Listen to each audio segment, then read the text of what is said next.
크고 두려우신 하나님을 기억하라. 오늘 설교 제목입니다.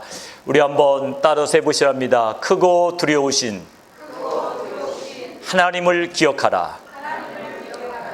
오늘 이 말씀이 여러분 귀에 쟁쟁하게 계속해서 들려오기를 주님의 이름으로 축원합니다. 이스라엘의 대적들은 예루살렘 성벽이 보수되는 것을 원합니까? 원하지 않습니까? 결코 원하지 않습니다. 이스라엘이 강해지면 자기의 세력이 약해질 것을 우려하고 있는 것입니다. 한번 제가 세계 정세를 한번 물어볼게요. 일본과 중국은 대한민국이 통일되어서 강대국 되는 거 원합니까? 원치 않습니까? 전혀 원치 않습니다. 우리나라가 통일 한국이 되는 거 원치 않고 또 남한이 주도해서 통일되는 거 원치 않습니다. 그렇게 되면 어떻게 됩니까? 중국의 세력이 약해집니다. 그랬더니 결단코 원치 않습니다. 이번에 북한의 미사일 공격에 대비해 가지고 우리 샤드라는 거 있죠. 고고도 미사일 방어 체계, 그거 배치하는 것 때문에 중국이 극렬하게 반대하고 있습니다. 그것만 보더라도 오늘의 시츄에이션이 이해가 됩니다. 당시에는 페르시아가 지배하던 시절인데 이제 예루살렘 성벽이 없으니까 어떻게 됩니까? 자기들이 마음껏 노략질을 할 수가 있잖아요. 근데 성벽이 만들어지면 자기들의 세력이 약해집니다. 그걸 가장 반대했던 사람은 사마리아 총독입니다. 사마리아는 어떻습니까? 유다하고 붙어 있잖아요. 그러니까 자기들의 세력이 약해지기 때문에 산발락과 도비아가 앞장서서 적극적으로 이걸 지금 방해하고 있습니다. 근데 이제 방해하는 방법 중에 첫 번째 방법이 뭐냐면요, 이제 말로써 방해하는 겁니다. 유다 사람들을 조롱하는 겁니다. 요즘으로 말하면 악플하는 거예요. 악플. 그러니까 이 악플러의 시작이 산발로스로부터 시작되지 않았나 싶습니다. 근데 여러분, 악플 무시할 거 못 돼요. 한번 읽어볼까요?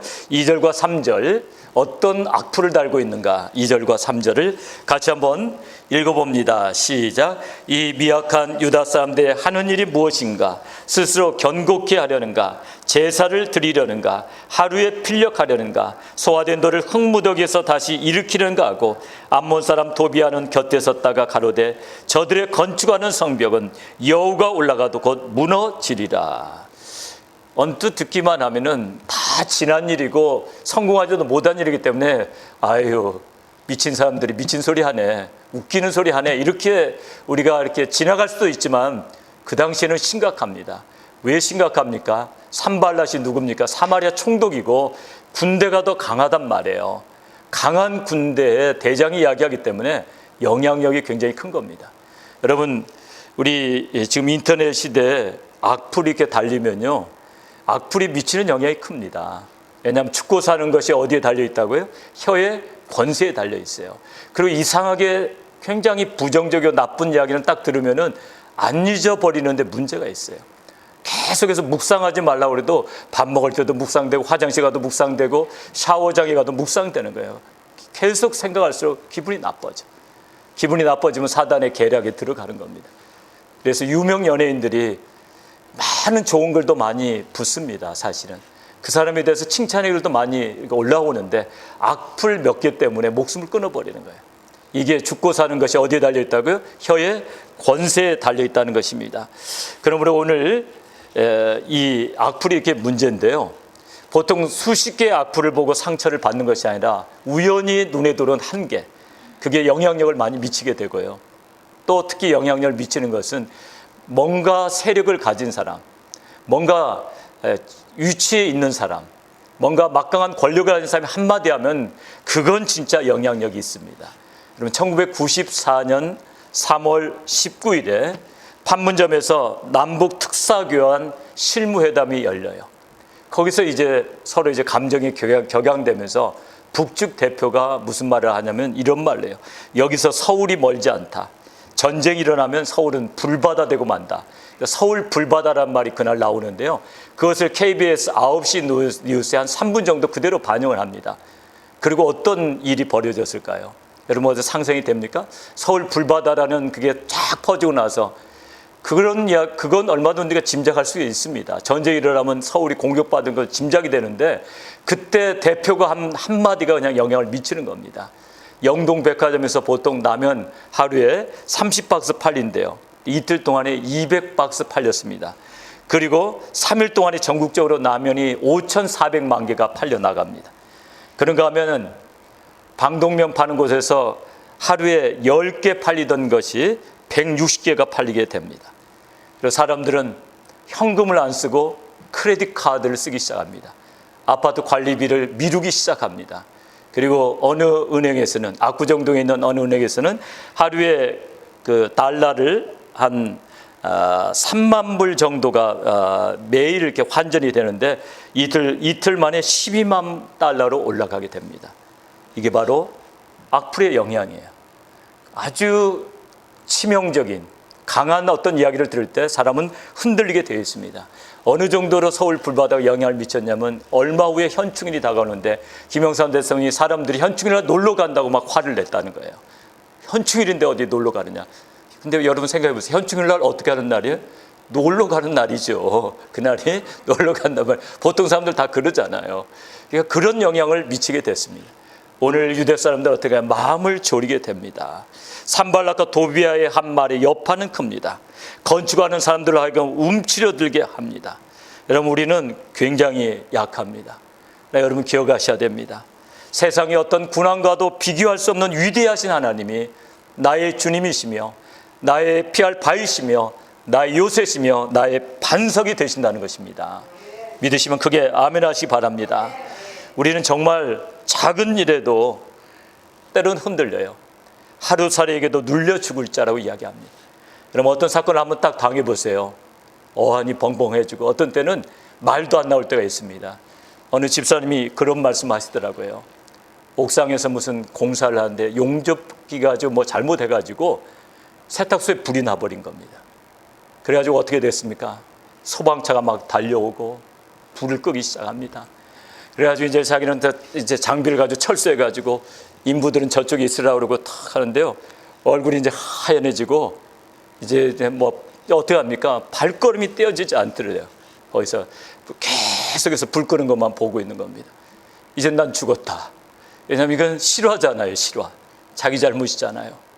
그런데 소방차도 다 가고 불도 꺼지고 거기 세탁소에 자기만 혼자 딱 들어갔는데 이 사장이 거기서 웃고 있더래요. 불났는데 이 사람이 불났는데 아니면 기분이 굉장히 좋아하더래요. 그 집사님이 거기서 어떻게 했겠습니까? 이렇게 벌벌 떨면서 하나님 날 좀 도와달라고. 하나님 제가 정말 이제 어떻게 해야 되냐고.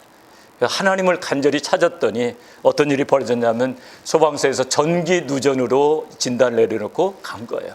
그러니까 이 세탁소 사장이 너무 좋아하는 거예요. 이제 뭘 받았다? 보험금 받았다. 그러는 바람에 7만 불짜리 공사를 불낸 사람이 하게 돼요. 이런 하나님은 때로는 우리의 실수마저도 정말 하나님을 반석과 요새로 믿고 의지할 때 하나님의 역사가 우리 가운데 일어날 줄로 믿습니다. 여러분, 우리 상황은 만만치 않아요. 오늘 참 좋았는데 내일 어떤 일이 일어날지 몰라요. 우리 사업하는 사람은 사업하는 사람대로, 학생들은 학생들대로 어떤 데는 참 힘들어요. 공부를 했는데 제 실력도 안 나올 때 있어요. 학생들도 그래서 마음을 졸여요. 그러나 어떻게 해야 되겠습니까? 오늘 그 원리들이 오늘 본문에서 나오게 돼요. 이걸 붙잡게 될 때 우리가 다시 한번 일어나고 우리가 정말 하나님이 기뻐하시는 큰 프로젝트를 이루게 될 줄로 믿습니다. 우리 4절과 5절 한번 보시죠. 느헤미야령이 하나님 앞에 어떻게 기도하는지 우리 4절 5절 화면 보시고 읽으시면 되겠습니다. 같이 읽겠습니다. 시작. 우리 하나님이여 들으시옵소서. 우리가 업신여김을 당하나이다. 원컨대 저희의 욕하는 것으로 자기의 머리에 돌리사 노략거리가 되어 이방에 사로잡히게 하시고 주의 앞에서 그 악을 덮어두지 마옵시며 그 죄를 도말하지 마옵소서. 저희가 건축하는 자 앞에서 주의 너를 격동하였음이니다. 여러분, 여러 가지 어려운 상황 속에서 꼭 기억해야 되는 것은 우리를 업신여기는 것은 누구를 업신여기는 겁니까? 하나님을 업신여기는 거예요. 우리를 조롱한 건 누구를 조롱합니까? 하나님을 조롱하는 거예요. 그래서 우리 믿음의 형제들 함부로 조롱하면 안 돼.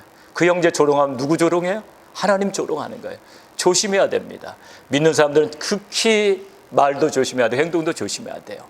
여러분, 그리고 대적들이 우리를 힘들게 할 때 우리 너무 그렇게 질릴 필요 없어요. 중국과 우리는 친구가 돼야 됩니다. 원래는 중국이 우리의 대적이 될 수는 없죠. 저는 대적이 되는 걸 결코 원치 않아요. 왜냐하면 중국은 오랫동안 우리와 같이, 그리고 저의 라스트 네임도 중국에서부터 왔기 때문에 중국하고는 사이좋게 지내고 싶어요. 그런데 어쨌든 그러나 위협한다고 해서 겁먹을 거 없단 말이죠. 우리 뒤에는 누가 있습니까? 전능하신 하나님이 있습니다. 여러분 열왕기하 18장 19장에 보면은 이제 아수르가 침략해 들어옵니다. 근데 아수르가 그 당시에 세계 최대의 제국이었습니다. 와가지고 어떻게 하면 유대의 견고한 성읍들을 막 점령하고 그걸로 부족해서 성전에 있는 금까지 다 긁어가지고 히스기야 왕이 다 줍니다. 그러면 그거 가지고 좀 만족하면 좋을 때 또 쳐들어와요. 또 쳐들어왔고 아예 이제 성을 내놓으라는 거예요. 예루살렘 성을 내놓지 않으면 너희들이 앞으로 대변을 먹게 되고 너희들의 소변을 마시게 될 것이다. 그렇게 막 조롱하는 거예요. 그런데 마침 하나님 앞에 기도했더니 어디에서 적이 쳐들어왔다는 이야기를 들고 사내립이 철수해요. 근데 그걸로 끝나지 않습니다. 장군을 보내서 또 조롱을 합니다. 그러니까 히스기야가 너무너무 눌리는 거예요. 백성들의 사기는 땅에 떨어집니다. 예루살렘 성안은 공포 분위기가 조성됩니다. 사람이 겁을 많이 먹으면요 정상적인 생활이 불가능해요. 그래도 히스기야가 뛰어난 게 뭡니까? 하나님은 나의 반석이시고 하나님 나의 요새시라는 것, 하나님이 함께 하시면 내가 이 위기를 극복할 수 있다는 믿음이 있었던 거예요. 오늘 이게 중요합니다. 여러분 중에 여러 가지 어려움이 있는 분들이 있을 거예요. 우리 교회도 때로는 어려움이 찾아오고 여러분의 삶 속에도 어려움이 찾아와요. 이때 우리가 누구를 붙잡아야 될 것인가, 이게 중요합니다. 우리 열왕기하 19장 16절 화면 보시고 우리 같이 읽어봅니다. 시작. 여호와여 귀를 기울여 들으소서. 여호와여 눈을 떠서 보시옵소서. 사내립이 사신 하나님을 회방하며 보낸 말을 들으시옵소서. 하나님이 뭐 귀가 없어서 못 들으십니까? 하나님 앞에 간절히 호소하는 거예요. 하나님 뭐 귀를 뭐 기울이실 것까지 있습니까? 그러잖아요. 하나님 앞에 호소하는 거예요. 제발 좀 보시옵소서. 제발 들으시옵소서. 이 간절한 히스기야의 기도를 들으셔서 어떻게 하십니까? 하나님이 너무 마음이 감동이 되셔갖고 이것들 가만두면 안 되겠다. 곱게 돌려보내려고 했더니 철수하면서도 또 왜 이스라엘을 괴롭히냐. 그래가지고 천사들 바로 즉시 그 밤중에 보냅니다. 그날 밤에 어떤 일이 벌어지죠? 아수르 진영에서 몇 명이 죽습니까? 18만 5천 명이 죽어요. 그리고 사내림은 어떻게 됩니까? 자기 고향으로 들어가서 조상들의 묘에 경배하다가 어떻게 됩니까? 신복들에게 어떻게 됩니까? 살해당하고 맙니다. 이게 하나님이 하시는 일입니다. 하나님은 정말 악인이 죄를 뉘우치고 돌아오면 용서해 주지만 의인을 계속 괴롭히고 의인이 하나님 앞에 호소하고 하면 하나님은 반드시 의인의 편에 서셔서 하나님이 우리와 함께 하시는 것을 반드시 보여주시는 줄로 믿습니다. 신약에서도 우리 예수님께서 말씀하시는 믿는 자들이 이런 표적이 따르니 너희가 내 이름으로 무엇을 쫓아요? 귀신을 쫓으며. 귀신을 쫓는다는 건 뭡니까? 대적을 쫓으며 대적을 이긴다는 걸 의미해요. 사탄의 세력을 이긴다는 걸 의미합니다. 이제 그들이 기도한 다음에 어떻게 합니까? 다 마음을 합했습니다. 마음을 모아서 열심히 일하게 됩니다. 열심히 일하게 되니까 공사가 쫙 진행이 됩니다. 우리가 주일을 할 때 중요한 게 있습니다. 이게 정말 하나님이 기뻐하시는 일인가? 하나님이 내게 맡겨주신 프로젝트인가? 이게 중요해요. 이게 정말 하나님이 기뻐하시는 일인가? 하나님이 정말 내게 맡겨주신 프로젝트인가? 이거 정말 내가 해야 되는 일인가? 또 중요한 게 있습니다. 하나님이 내 편에 계시는가? 정말 하나님이 내게 맡겨주셨고 정말 하나님이 내가 하기를 원하시는 일이라면 하나님은 누구 편이겠습니까? 우리 편이란 말이에요. 그렇다면 무엇을 두려워하냐 이거죠. 만일 하나님이 우리를 위하시면 누가 우리를 대적하리요? 로마서 8장 31절부터 34절의 말씀입니다. 같이 읽어봅니다. 시작. 하나님이 우리 편이시면 누가 우리를 대적하겠습니까? 자기 아들을 아끼지 아니하시고 우리 모두를 위하여 내주신 분이 어찌 그 아들과 함께 모든 것을 우리에게 선물로 거저주지 않으시겠습니까? 하나님께서 택하신 사람들 누가 감히 고발하겠습니까? 의롭다 하시는 분이 하나님이신데 누가 감히 그들을 정죄하겠습니까? 그리스도 예수는 죽으셨지만 오히려 살아나셔서 하나님의 오른쪽에 계시며 우리를 위하여 대신 간구하여 주십니다. 중요한 게 뭐죠? 하나님이 누구 편이라고요? 우리 편이라는 거예요. 하나님이 내 편이라는 겁니다. 그건 너무나 중요한 거예요. 2차 세계대전 때 무려 6천만 명이 죽죠. 유대인만 600만 명, 우크라이나 사람 800만, 구소련 전체에서 2천만 명, 이렇게 많은 사람이 죽어갑니다. 그런데 그 당시에 어떤 일이 벌어지고 있었냐면 여러분 잘 아시다시피 독일에서 핵폭탄을 개발하고 있었습니다. 핵폭탄을 개발하고 있었는데 나중에 밝혀진 바에 의하면은 독일 핵 물리학자들이 핵폭탄을 못 만들었느냐 안 만들었느냐 이거 가지고 이슈가 된 적이 있더라고요. 못 만들었느냐 안 만들었느냐 둘 다 맞아요. 못 만들었어요. 끝까지 그들이 완성시키질 못했어요. 안 만들었다는 말도 말해요. 어떤 물리학자는 마음에 찔림을 받아서 이것을 평화 용도로만 써야지 전쟁 무기는 안 된다. 이런 마음 가졌어요. 그들의 녹취록에서 이제 그걸 이제 우리 연합군에서 그걸 분석을 했는데 미국에서 어떤 일이 벌어졌습니까? 하나님이 독일 편에 서지 않고 미국 편에 서시니까 아인슈타인을 통해 가지고 독일이 지금 핵폭탄을 개발하고 있습니까? 미국이 먼저 개발하지 않으면 큰 화를 당할 겁니다. 그래서 맨하탄 프로젝트가 이제 만들어지게 됩니다. 그래서 막대한 예산과 미국에 있는 뛰어난 핵 물리학자들이 전부 동원됩니다. 그러니까 미국은 집중적으로 인력과 물자를 투자하니까 어떻게 됩니까? 만들어진 거죠. 먼저 만들지 않았더라면 다른 나라에서 만들어집니다. 그다음에 큰 화를 당하게 됐을 것입니다. 미국은 왜 원자폭탄을 썼는가? 후대에 기록에 하면은 만약에 그거 폭탄을 터뜨리지 않고 전쟁을 종식시키려면 미국은 100만 명이 추가로 희생이 돼야 된다. 왜냐하면 일본의 기지를 알기 때문에 불가능했던 거죠. 그러면서 이제 전쟁이 종식되게 되는데 하나님이 누구 편에 서는가 중요합니다. 오늘 하나님이 나를 위하신다면 내가 무엇을 두려워하리까? 그러나 우리는 믿음이 연약함으로 하나님이 분명히 나와 함께 하시는 걸 알면서도 때로는 마음속의 근심, 어려움 때문에 때로는 의욕이 상실돼요. 그러니까 이걸 극복하는 게 우리의 과제입니다. 환경이 문제가 아니라 약해지고 있는 내 모습이 문제인 것 같아요. 그걸 어떻게 극복하느냐, 그것이 관건인 것 같습니다. 여러분 이렇게 기도하고 나가지고 이제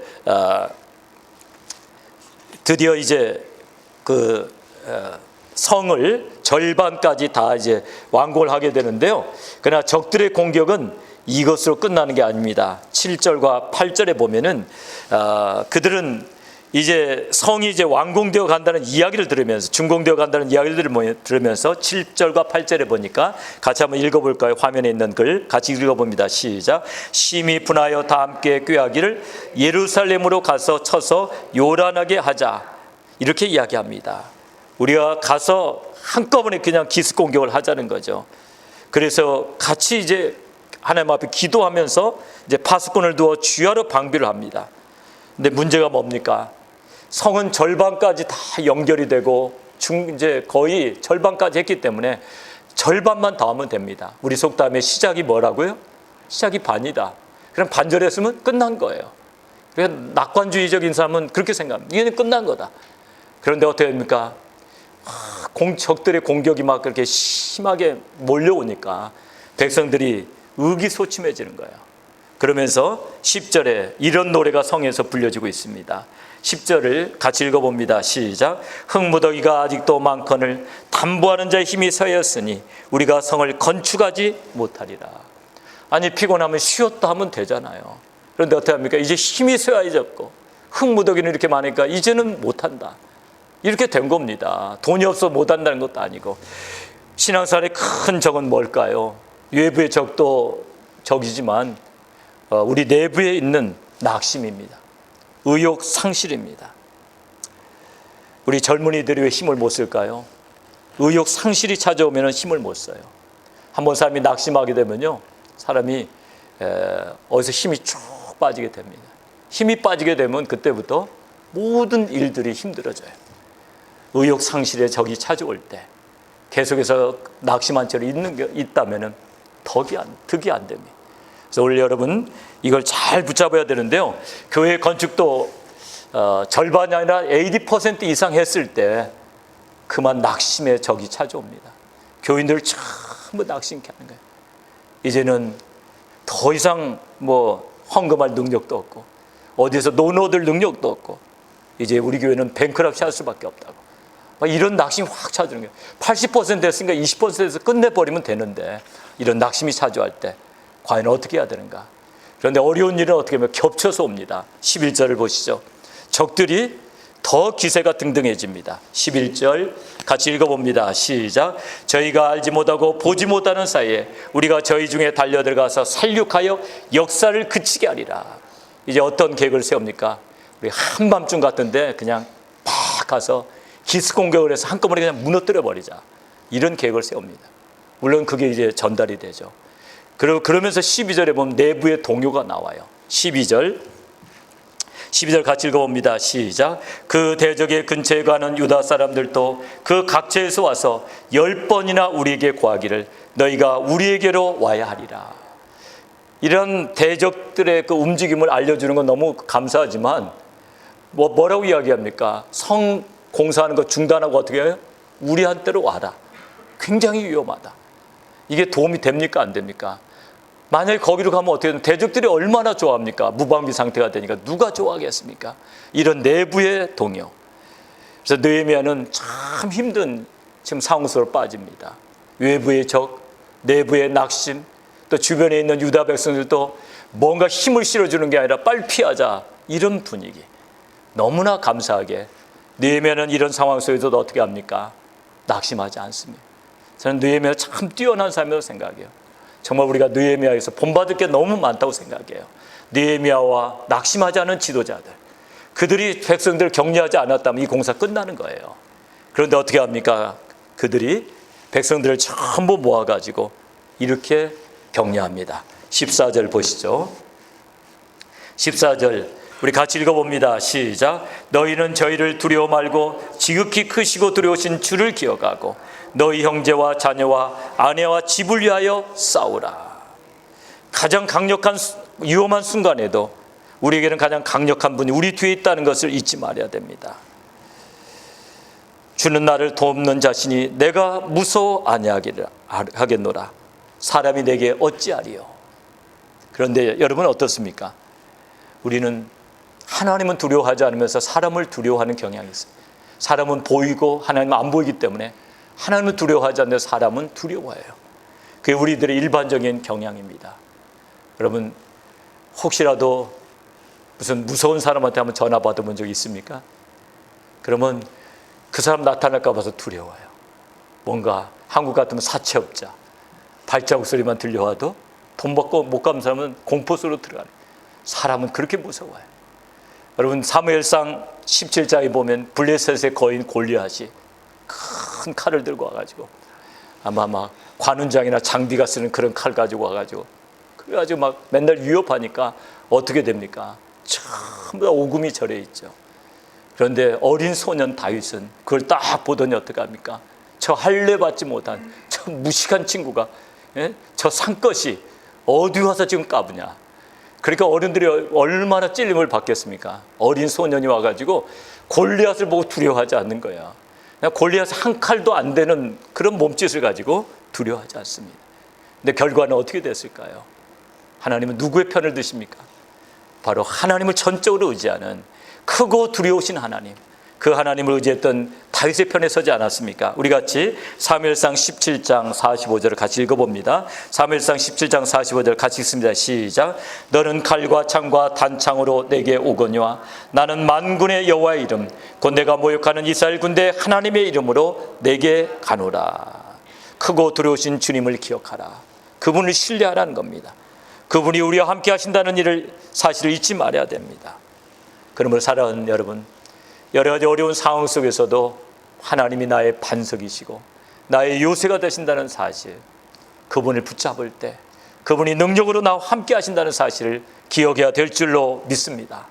여러분의 모든 어려운 상황 속에서 여러분 정말 그런 어려운 상황이 자기도 모르게 펼쳐질 수가 있단 말이에요. 원치 않은 일이 얼마든지 벌어지잖아요. 그죠? 우리 사고가 날 수도 있는 일이고 우리의 삶 속에 여러 가지 어려운 일이 생길 때 어떻게 되면 크고 두려우신 하나님, 그 전능의 하나님을 우리가 붙드는 겁니다. 하나님, 저를 도와주세요. 하나님이 나와 함께 하시면 내가 능히 이길 수 있는 줄을 믿습니다. 이렇게 기도하며 나아가시기를 주님의 이름으로 축원합니다. 그리고 이제 우리 마지막으로 해야 될 일이 있습니다. 우리가 크고 두려운 하나님을 의지하고 하나님께서 내게 주신 프로젝트라고 생각해서 내가 할 일이라고 생각해서 믿음으로 이 일을 감당할 뿐 아니라 무엇보다도 최선을 다하는 것입니다. 하나님은 우리를 도우시지만 성을 쌓고 성을 지키는 일은 누가 해야 될 일일까요? 누가 해야 됩니까? 성을 쌓고 성을 지키는 일은 유다 백성들이 해야 됩니다. 하나님이 그것까지 해주시지 않는다는 거죠.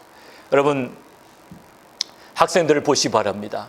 하나님 이번 시험에 좋은 성적을 거두게 해주세요. 그래서 공부를 안 해. 아버지가 아들한테 뭐라고 하겠습니까? 애야, 그래도 너 책 2권은 읽고 가야지. 기도만 부탁하지 말고 아빠 시험 잘 보게 기도해 주세요. 그래 내가 기도하지. 근데 보니까 또 공부를 안 하고 게임만 하고 있어요.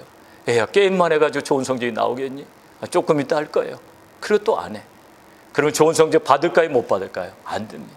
사업을 하는 사람이 하나님 사업의 지경을 넓혀달라고 했으면 어떻게 해야 됩니까? 막 찾아가는 겁니다. 막 찾아가는 거예요. 오늘 느헤미야가 한 일을 보시기 바랍니다. 적의 위험이 있기 때문에 어떻게 합니까? 젊은이 가운데서 반은 일을 하고 어떻게 합니까? 반은 창과 방패와 활과 갑옷을 무장을 하고 지키고 있습니다. 관리들도 성벽을 쌓고 있는 유다 백성들도 해서 진을 치고 있습니다. 나팔수들이 느헤미야 옆에 항상 지키고 있습니다. 그리고 전투 대우를 갖췄고 언제든지 서로 연락하면 서로 모이게 만들어 놨습니다. 잠을 잘 때도 칼을 차고 잡니다. 그리고 예루살렘 성을 떠나지 않습니다. 최선을 다했습니다. 여러분, 그렇습니다. 최선을 다하고 하나님의 도우심을 구하십시오. 우리가 하는 몫이 작다 할지라도 하나님은 우리의 최선을 요구하십니다. 그러므로 사업을 하든 공부를 하든 무엇을 하든 우리의 최선을 다해야 됩니다. 사업하는 사람이 사업이 안 되면 어떻게 합니까? 더 부지런히 커스터머한테 버스데이 카드라도 보내고 또 이렇게 전화를 할 수 있는 사업이라면 전화를 자꾸 해봐야 되죠. 언젠가 제가 몸담고 있었던, 제가 종로에 있었던 그 사업장에 사무기 파는 그 가게였는데요. 갑자기 장사가 안 돼요. 사장이 차 뒤에다가 서플라이를 딱 싣고 주로 마켓 오너들을 많이 알고 있기 때문에 마켓을 전부 다 방문하는 겁니다. 사장님, 잘 쓰고 있습니까, 기계? 그러면서 뭐 이렇게 가르쳐주고, 필요한 거 없습니까? 또 한국 사람들 인정이 뭡니까? 또 찾아왔으니까 또 서플라이는 있으니까 또 팔아줍니다. 그러면서 또 기계를 새로 오더도 합니다. 그래가지고 그달 매상이 다른 달 한 3배 이렇게 오르게 됐어요. 그러니까 최선을 다한다면 기도를 해야죠. 그러니까 무엇을 하든지 무엇에 어떻게 해야 되겠습니까? 나의 최선을 다해야 됩니다. 오늘 교회의 부흥을 원한다면 어떻게 해야 됩니까? 교회가 믿음과 사랑에서 연합할 뿐 아니라 우리가 정말 열심히 주변에 죽어가는 영혼들을 찾아가고 우리 양로원 또 우리가 찾아갈 수 있는 곳을 찾아가고 정말 구제 사업을 하고 우리가 뭔가 열심을 낼 때 우리 하나님이 우리와 함께 하실 줄로 믿습니다. 오늘 말씀을 정리합니다. 우리 체크리스트를 봅니다. 여기 보시면 첫째로는 이 일은 하나님이 내게 맡기신 프로젝트이며 내가 꼭 해야 할 일인가? 만약에 그렇다면 믿음으로 담대히 나아가십시오. 두 번째로는 나는 크고 두려우신 하나님을 신뢰하는가? 이번 굉장히 중요합니다. 하나님이 내 편에 계시지 않으시면 될 것 같은 일도 안 되는 거예요. 그래서 우리 믿음의 사람도 어떻게든 하나님이 내 편에 계셔야 됩니다. 하나님이 정말 나와 함께 하시는가? 내가 정말 하나님을 전적으로 신뢰하고 있는가? 세 번째로는 나는 이 일에 최선을 다하고 있는가? 그들이 어떻게 일했습니까? 아침 동 뜰 때부터 저녁 별 뜰 때까지 일했던 걸 기억하시면서 믿음의 작품이라는 것은 모든 장애물을 뛰어넘어가면서 전능하신 하나님을 의지하면서 모든 장애물을 뛰어넘고 사탄을 대적하면서 최선을 다하며 나아갈 때 결국은 아름다운 믿음의 작품 하나가 만들어진다는 그 사실을 기억하시면서 오늘 우리가 여기서 교훈을 얻으시면서 같이 크고 두려우신 하나님을 바라보시면서 끝까지 최선을 다해서 달려가시는 저와 여러분이 되시기를 주님의 이름으로 축원합니다. 오늘 체크리스트 보시면서 우리 주님 앞에 한번 간절히 기도하실 때 여러분 많이 어려우십니까? 하나님은 여러분이 아무리 어려우셔도 여러분과 함께 하십니다. 실수하셨습니까? 하나님 제가 실수했다고 하나님 앞에 자백하고 하나님 전적으로 의지하시면 실수가 복이 되게 하실 수도 있습니다. 우리 이 시간에 크고 두려우신 하나님을 온전히 의지하시면서 우리 하나님 앞에 한번 간절히 같이 통성으로 기도하겠습니다.